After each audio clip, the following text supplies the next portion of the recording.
നമസ്കാരം. Kerala news X channel ഇതുവരെ നിങ്ങൾ സബ്സ്ക്രൈബ് ചെയ്യാത്തവരാണെങ്കിൽ സബ്സ്ക്രൈബ് ചെയ്യാൻ മറക്കണ്ട. ബെല്ലൈക്കനിൽ ഒന്ന് ക്ലിക്ക് ചെയ്തിട്ടോ പതിവ് പോലെ തന്നെ വാർത്ത കണ്ട ശേഷം നിങ്ങളുടെ അഭിപ്രായങ്ങൾ കമന്റ് ബോക്സിൽ രേഖപ്പെടുത്താനും മറന്നു പോകരുത്. വാർത്തയിലേക്ക്. ഇന്ന് ദേശാഭിമാനി പത്രത്തിൽ മറ്റൊരു മാധ്യമത്തിലും കാണാത്ത ചില വാർത്തകളൊക്കെ വളരെ പ്രാധാന്യത്തോടെ കൊടുക്കുന്ന സാഹചര്യം ഉണ്ടായത് എന്തുകൊണ്ടാണെന്നൊക്കെ ഞാൻ വിശദീകരിക്കാം.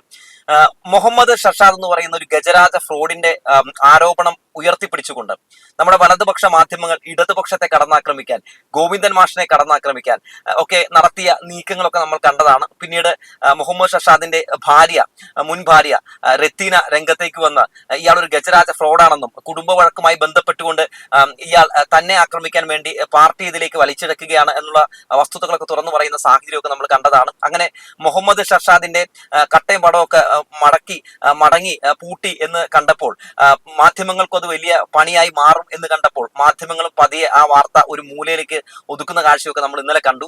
മാത്രമല്ല, ഇന്നലെ അതിനുശേഷം ഈ വാർത്ത ഒന്നുകൂടി എരികേറ്റി കൊണ്ടുവന്ന് അവതരിപ്പിക്കാൻ വേണ്ടി താടി വെച്ച സ്വപ്നയെ വീണ്ടും മാധ്യമങ്ങൾ ആഘോഷമാക്കാൻ വേണ്ടി പ്രതിപക്ഷ നേതാവ് വി.ഡി. സതീശനും കുറച്ച് ഗീർവാണം പുലമ്പുന്ന കാഴ്ചയൊക്കെ നമ്മൾ കണ്ടു. അതായത് ഈ ഷർഷാദ് ഉന്നയിച്ച വിഷയവുമായി ബന്ധപ്പെട്ടുകൊണ്ട് ഒരു തെളിവും അയാൾ മാധ്യമങ്ങളുടെ മുമ്പിലേക്ക് ഉയർത്തി കാണിച്ചിട്ടില്ല കേട്ടോ.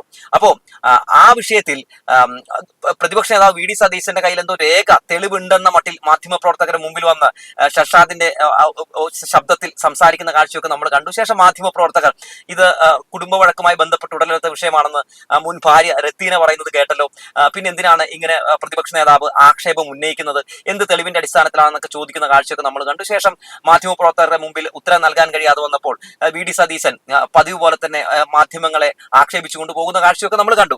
എന്നാൽ ഈ വിഷയത്തിൽ ഇടതുപക്ഷം അല്ലെങ്കിൽ സംസ്ഥാന സെക്രട്ടറി എം.വി. ഗോവിന്ദൻ മാഷൊക്കെ നടപടി സ്വീകരിച്ചിട്ടുണ്ടോ ഇല്ലയോ എന്നൊക്കെ അറിയാനുള്ള ആഗ്രഹവും ബാധ്യതയും ഒക്കെ ഈ നാട്ടിലെ ജനങ്ങൾക്കുണ്ട്. എന്നാൽ ഈ വിഷയവുമായി ബന്ധപ്പെട്ടുകൊണ്ട് ആരോപണം ഉന്നയിച്ചിട്ടുള്ള വ്യക്തിക്കെതിരെയും വലിയ തോതിലുള്ള നിയമ നടപടികളൊക്കെ സ്വീകരിച്ചുകൊണ്ടിരിക്കുകയാണ്. അപ്പൊ തോമസ് ഐസക് നിയമ നടപടി സ്വീകരിച്ചിരിക്കുന്നു, ഗോവിന്ദൻ മാഷ് നിയമ നടപടി സ്വീകരിച്ചിരിക്കുന്നു. അപ്പൊ എല്ലാവരും ഈ വിഷയത്തിൽ പ്രതികരിച്ചിട്ടുണ്ട്. ഇപ്പൊ രാജേഷ് കൃഷ്ണ അദ്ദേഹം നടപടി സ്വീകരിച്ചിരിക്കുന്നു. അപ്പൊ എല്ലാവരും ഇങ്ങനെ നടപടി സ്വീകരിക്കുന്നുണ്ട്. പക്ഷെ ആരും മറുപടി പറയുന്നില്ല, നിയമ നടപടി സ്വീകരിക്കുന്നില്ല എന്നൊക്കെയാണ് മാധ്യമങ്ങളും അതുപോലെ തന്നെ നമ്മുടെ പ്രതിപക്ഷ നേതാവും ഒക്കെ ഇങ്ങനെ പെരുന്നുണ പ്രചരിപ്പിച്ചുകൊണ്ട് നടക്കുന്നത്. അപ്പൊ അതൊക്കെ പൊളിച്ചടക്കിക്കൊണ്ട് ഇന്ന് ദേശാഭിമാനി പത്രം തന്റെ ഫ്രണ്ട് പേജിൽ തന്നെ കൊടുത്തിട്ടുള്ള വാർത്ത എങ്ങനെയാണ്, തലക്കെട്ട് എങ്ങനെയാണ്: ഷർഷാദിന്റേത് അപവാദ പ്രചാരണം, എം.വി. ഗോവിന്ദൻ നോട്ടീസ് അയച്ചു. എന്നിട്ട് വാർത്തയുടെ ചില പ്രസക്ത ഭാഗങ്ങൾ കൂടി ഞാനൊന്ന് വായിക്കാം. തന്നെയും പാർട്ടിയെയും അപകീർത്തിപ്പെടുത്താൻ അടിസ്ഥാനരഹിതമായ കാര്യങ്ങൾ മാധ്യമങ്ങളിലൂടെയും സമൂഹ മാധ്യമങ്ങളിലൂടെയും പ്രചരിപ്പിച്ച ചെന്നൈയിലെ വ്യവസായി വി മുഹമ്മദ് ഷർഷാദിന് CPIM സംസ്ഥാന സെക്രട്ടറി എം.വി. ഗോവിന്ദൻ നോട്ടീസ് അയച്ചു. രഹസ്യരേഖ മകൻ ചോർത്തി എന്നതടക്കമുള്ള പച്ചക്കള്ളങ്ങൾ പ്രചരിപ്പിക്കുന്നത് തന്നെ അപഹസിക്കുകയെന്ന ലക്ഷ്യത്തോടെയാണ് മാതൃഭൂമി പ്രസിദ്ധീകരിച്ച ഷർഷാദിന്റെ ഉദ്ധരണി ഉൾപ്പെടെ ഉദാഹരണമാക്കി ചൂണ്ടിക്കാട്ടിയാണ് നോട്ടീസ്. മറ്റ് നിരവധി മാധ്യമങ്ങളും വ്യാജ വാർത്ത വ്യാപകമായി പ്രചരിപ്പിച്ചു. പോളിറ്റ് ബ്യൂറോയ്ക്ക് നൽകിയ പരാതി മകൻ ചോർത്തിയെന്നാണ് ഷർഷാദിനെ ഉദ്ധരിച്ചുള്ള മാധ്യമ റിപ്പോർട്ടുകൾ. അതേസമയം ഷർഷാദ് അയച്ച ദിവസം മുതൽ പരാതി മാധ്യമങ്ങളിലും സമൂഹ മാധ്യമങ്ങളിലും ലഭ്യമായിരുന്നു. പരാതിക്കാരൻ തന്നെയാണത് പ്രചരിപ്പിച്ചത് എന്ന് തെളിയിക്കുന്ന പരാമർശങ്ങൾ പരാതിയിൽ തന്നെയുണ്ട്. രാജേഷ് കൃഷ്ണയെ സംബന്ധിച്ച യാഥാർത്ഥ്യങ്ങൾ മാധ്യമങ്ങളും പൊതുസമൂഹവും മുന്നറിയിപ്പ് എന്ന നിലയിൽ അറിയേണ്ടത് അത്യാവശ്യമാണ്. ഇവ പുറത്തുവിടാത്ത പക്ഷം സർക്കാരിനും പല വ്യക്തികൾക്കും പാർട്ടിക്കും വലിയ നഷ്ടമുണ്ടാകും എന്ന് പരാതിയിൽ പറയുന്നുണ്ട്. രാജേഷ് കൃഷ്ണയുമായി വ്യക്തിപരമായ പ്രശ്നങ്ങളിലേക്ക് പാർട്ടിയെയും സെക്രട്ടറിയെയും വലിച്ചിഴക്കുകയാണ്. 3 ദിവസത്തിനകം അപകീർത്തിപരമായ ഈ പരാമർശങ്ങൾ പിൻവലിച്ച് മാധ്യമങ്ങളിലൂടെ പ്രസ്താവന നടത്തണം. സമൂഹ മാധ്യമങ്ങളിൽ ഇതുമായി ബന്ധപ്പെട്ട് പ്രചരിപ്പിക്കുന്നവയെല്ലാം നീക്കം ചെയ്യണമെന്നും അഡ്വക്കേറ്റ് M. രാജഗോപാൽ നായർ മുഖേന അയച്ച നോട്ടീസിൽ എം.വി. ഗോവിന്ദൻ ആവശ്യപ്പെട്ടു എന്നാണ് പറയുന്നത്. അതായത് പ്രധാനപ്പെട്ട ഒരു വിഷയം ഇത് തന്നെയാണ്. അതായത് രാജേഷ് കൃഷ്ണയോടും റത്തീനയോടുമുള്ള വ്യക്തി വൈരാഗ്യം തീർക്കാൻ വേണ്ടി നിലവിൽ ഇവിടെ എന്താണ് ചെയ്തിട്ടുള്ളത്? ഷർഷാദ് പാർട്ടിയെ കൂടി അതിലേക്ക് വലിച്ചിഴച്ചിരിക്കുന്നു. കഴിഞ്ഞ ദിവസം രാജേഷ് കൃഷ്ണയുടെ ഫേസ്ബുക്ക് പോസ്റ്റിൽ വ്യക്തമായി തന്നെ അദ്ദേഹം ഒരു കാര്യം പറയുന്നുണ്ട്. അതായത് ഇത് മുഴുവൻ വ്യക്തി വൈരാഗ്യം തീർക്കുന്നതിന് വേണ്ടിയാണെന്ന് പറയുന്നുണ്ട്. ഒപ്പം അദ്ദേഹത്തിന്റെ മുൻ ഭാര്യ റത്തീന ഫേസ്ബുക്കിൽ ഇട്ടിട്ടുള്ള പോസ്റ്റിൽ വളരെ വ്യക്തമായി തന്നെ ഒരു കാര്യം പറയുന്നുണ്ട്. അതായത് തന്നെ മാധ്യമങ്ങൾക്ക് ഇട്ടുകൊടുത്ത് വേട്ടയാടാൻ വേണ്ടി ഷർഷാദ് നടത്തുന്ന നീക്കമാണ് ഇത് എന്ന് പറയുന്നുണ്ട്. അപ്പോൾ പാർട്ടിയെ കൂടി അതിലേക്ക് കൊണ്ടുവന്ന് ഇടുകയാണെങ്കിൽ പൊതുവെ അതിന് വലിയൊരു വാർത്താ പ്രാധാന്യം കിട്ടുമെന്ന് ഷർഷാദിന് അറിയാം എന്ന് പറയുന്നുണ്ട്. പണ്ട് മറുനാടൻ മലയാളിയിലെ ഷാജൻ സ്കറിയുമായിട്ട് കൂടിച്ചേർന്ന് റത്തീനയെ ആക്രമിക്കാൻ വേണ്ടി മമ്മൂട്ടിക്കെതിരെ നടത്തിയ ചില പരാമർശങ്ങൾ, ഇയാൾ നടത്തിയിട്ടുള്ള ചില നീക്കങ്ങളൊക്കെ എല്ലാവരും കണ്ടിട്ടുള്ളതാണ്. മാത്രമല്ല, ഇയാള് നിരവധി തട്ടിപ്പുകൾ നടത്തിയിട്ടുണ്ടെന്ന് റെത്തീന പറയുന്നുണ്ട്. അപ്പോൾ സത്യം പറഞ്ഞാൽ ഒരു ക്രിമിനൽ ആണ് എന്ന് വേണമെങ്കിൽ നമുക്ക് പറയാം. അപ്പോ മാത്രമല്ല ഗോവിന്ദൻ മാഷിന് ഇയാളയച്ച മാപ്പ് അതിന്റെ ഒരു തെളിവ് സഹിതമുള്ള റിപ്പോർട്ട് നമ്മൾ ഇന്നലെ മാധ്യമങ്ങളിലൂടെ പുറത്തു വിട്ടതാണ്. അപ്പോ ഇത്തരത്തിലുള്ള സംഭവങ്ങൾ, അതായത് ഈ വിഷയവുമായി ബന്ധപ്പെട്ട് വസ്തുതകൾ പുറത്തു വരുമ്പോൾ, ഗോവിന്ദൻ മാഷ് നിയമ നടപടി സ്വീകരിച്ചു എന്ന വാർത്ത പുറത്തു വരുമ്പോൾ, ഇയാൾ ആരോപണം ഉന്നയിച്ച എല്ലാവരും പല രീതിയിലുള്ള നിയമ നടപടികളിലേക്ക് നീങ്ങി എന്ന വാർത്ത പുറത്തു വരുമ്പോൾ എന്തുകൊണ്ട് ഇനി നമ്മുടെ മാധ്യമങ്ങൾ ഇത് വാർത്തയാക്കിയില്ല എന്നുള്ള കാര്യം കൂടി പറയാം. ദേശാഭിമാനിക്ക് മാത്രം എങ്ങനെ ഇതൊരു പ്രധാനപ്പെട്ട വാർത്തയായി, മറ്റുള്ളവർക്ക് എന്തുകൊണ്ട് ഇത് പ്രധാനപ്പെട്ട വാർത്തയായില്ല എന്ന് ചോദിച്ചാൽ, മറ്റുള്ള മാധ്യമങ്ങളൊക്കെ ഈ അവതാര ഒരു പിറവിയെ, അതായത് മാധ്യമങ്ങൾ കെട്ടിയിറക്കിയ ഈ താടി വെച്ച സ്വപ്നയെ ആഘോഷമാക്കി മാറ്റുകയായിരുന്നു. ആരാണ് ഈ ഷർഷാദിനെ കെട്ടിയിറക്കിയത്? ആദ്യം മറുനാടനായിരുന്നുവെങ്കിൽ കുറെ നാളുകൾക്ക് ശേഷം ദാ ഇപ്പോ മാതൃഭൂമി കെട്ടിയിറക്കിയിരിക്കുന്നു. മാതൃഭൂമി ഇറക്കിയ ഒരു വാർത്ത വ്യാജമാണ് എന്ന് അവര് തന്നെ കൊടുക്കുമോ? അല്ലെങ്കിൽ ആ വാർത്തയുമായി ബന്ധപ്പെട്ട് നിയമ നടപടി സ്വീകരിച്ചു എന്നുള്ളൊരു വാർത്ത കൊടുത്തിട്ടുണ്ടെങ്കിൽ ഈ മാപ്രകൾക്ക് അത് പൊള്ളില്ലേ? അപ്പോൾ മാതൃഭൂമിയും മനോരമയും മറ്റ് വലതുപക്ഷ മാധ്യമങ്ങളും ഒക്കെ മനഃപൂർവ്വം ഇത് കണ്ടില്ലെന്ന് നടിക്കുകയാണ്. ഇനി ഇത്തരം നിയമ നടപടി സ്വീകരിച്ച കാര്യമൊന്നും നമ്മുടെ വി ഡി സതീശനൊന്നും അറിയില്ലാഞ്ഞിട്ടല്ല, വി ഡി സതീശനൊക്കെ മനഃപൂർവ്വം അത് കണ്ടില്ല എന്ന് നടിക്കുകയാണ്. ഇനി ഏറ്റവും സങ്കടകരമായിട്ടുള്ള കാര്യം കൂടി പറഞ്ഞു തരാം കേട്ടോ. അതായത് ഒരു പാർട്ടിയെ കടന്നാക്രമിക്കാൻ വേണ്ടി ആശയദാരിദ്ര്യം നേരിടുന്ന ഒരു പ്രതിപക്ഷ പാർട്ടി കാണിച്ചു കൂട്ടുന്ന കാട്ടിക്കൂട്ടലുകൾ നമ്മൾ കാണാതെ പോകരുത്.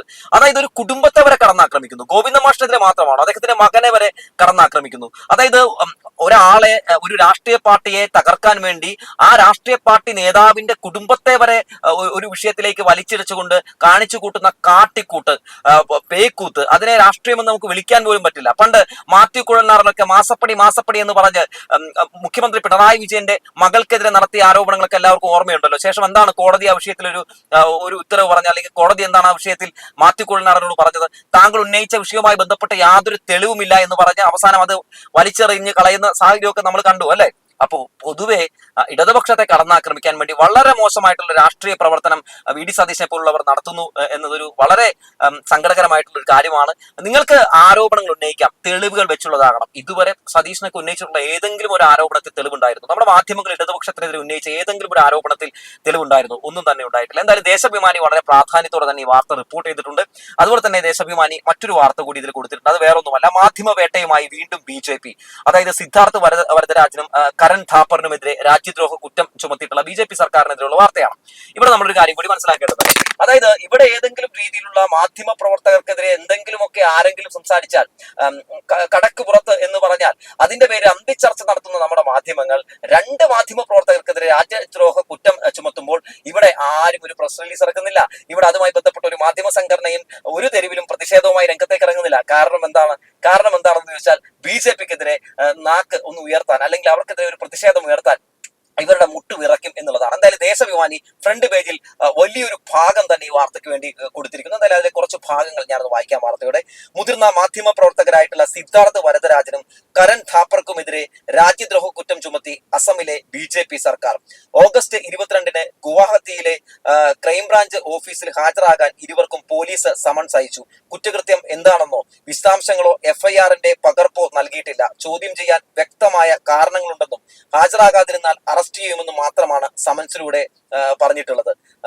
അതുപോലെ തന്നെ BNS 152, അതായത് രാജ്യദ്രോഹ കുറ്റം, 196 മതം, വംശം തുടങ്ങിയവരുടെ അടിസ്ഥാനത്തിൽ വ്യത്യസ്ത വിഭാഗങ്ങൾക്കിടയിൽ ശത്രുത വളർത്തൽ തുടങ്ങിയ വകുപ്പുകളാണ് ചുമത്തിയിട്ടുള്ളത്. ദ വയർ മാധ്യമ സ്ഥാപനത്തിന്റെ സ്ഥാപകനും ദ ഹിന്ദു മുൻ എഡിറ്ററുമാണ് സിദ്ധാർത്ഥ്. മുതിർന്ന മാധ്യമ പ്രവർത്തകൻ കരൺ ഥാപ്പറും സ്ഥാപനത്തിന്റെ ഭാഗമാണ് എന്നാണ് ഇതിൽ പറഞ്ഞിട്ടുള്ളത്. വളരെ മോശമായിട്ടുള്ള മാധ്യമ വേട്ടകൾ നമ്മുടെ രാജ്യത്ത് മാധ്യമ പ്രവർത്തകർക്കെതിരെ നടന്നുകൊണ്ടിരിക്കുകയാണ്. BJP വിമർശിക്കുന്ന, BJPയുടെ പൊള്ളത്തരങ്ങൾ തുറന്നു കാണിക്കുന്ന, BJPയുടെ ജനദ്രോഹ നയങ്ങൾക്കെതിരെ ശബ്ദമുയർത്തുന്ന, എന്തിനാ യഥാർത്ഥ മാധ്യമ പ്രവർത്തനം നടത്തുന്ന മാധ്യമ പ്രവർത്തകരെയൊക്കെ തുറങ്കിലടയ്ക്കുന്ന കാഴ്ച നമ്മൾ കണ്ടുകൊണ്ടിരിക്കുകയാണ്. അതായത് സത്യം വിളിച്ചു പറയുന്ന മാധ്യമ പ്രവർത്തകരെ, BJPയുടെ കാൽ കീഴിൽ പഞ്ചപുച്ഛമടക്കി നിൽക്കാത്ത മാധ്യമ പ്രവർത്തകരെ ഇതുപോലെ രാജ്യദ്രോഹ കുറ്റമൊക്കെ ചുമത്തി അകത്തിടുന്ന കാഴ്ച നമ്മൾ കണ്ടുകൊണ്ടിരിക്കുകയാണ്. നമ്മുടെ മാധ്യമ പ്രവർത്തകർക്ക്, നമ്മുടെ മാധ്യമങ്ങൾക്ക് ഇതുമായി ബന്ധപ്പെട്ട അന്തിചർച്ചകളില്ല. ഇതുമായി ബന്ധപ്പെട്ട യാതൊരു രീതിയിലുള്ള പ്രതിഷേധം അവർക്ക് രേഖപ്പെടുത്താൻ കഴിയുന്നില്ല. ഇവിടെയാണ് മാധ്യമങ്ങളുടെ ഇരട്ടത്താപ്പ് നമ്മൾ മനസ്സിലാക്കേണ്ടത്. സുരേഷ് ഗോപിയുടെ വിഷയവുമായി ബന്ധപ്പെട്ടുകൊണ്ട് സുരേഷ് ഗോപി BJP സർക്കാരിനെതിരെ ഒരു അക്ഷരം മിണ്ടാതെ കന്യാസ്ത്രീകളുടെ വിഷയത്തിൽ കാണിച്ചു കൂട്ടിയ മൗനത്തിനെതിരെ നമ്മുടെ മാധ്യമങ്ങൾ ഏതെങ്കിലും രീതിയിലുള്ള പ്രതികരണം രേഖപ്പെടുത്തിയോ? എന്തിനാ സുരേഷ് ഗോപി പല രീതിയിലുള്ള മാധ്യമ പ്രവർത്തകരോട് ആക്രോശിച്ചുകൊണ്ട് ക്ഷുഭിതനായിക്കൊണ്ടൊക്കെ ആക്ഷേപിക്കുന്ന കാഴ്ചകൾ നമ്മൾ കണ്ടിട്ടുണ്ടല്ലോ. ആ വിഷയത്തിലൊക്കെ ഏതെങ്കിലും മാധ്യമങ്ങൾ, ഏതെങ്കിലും മാധ്യമ പ്രവർത്തകർ ഒരു വലിയ ശക്തമായിട്ടുള്ള പ്രതിഷേധം രേഖപ്പെടുത്തിക്കൊണ്ട് രംഗത്തേക്ക് വരുന്നുണ്ടോ? ഇല്ല.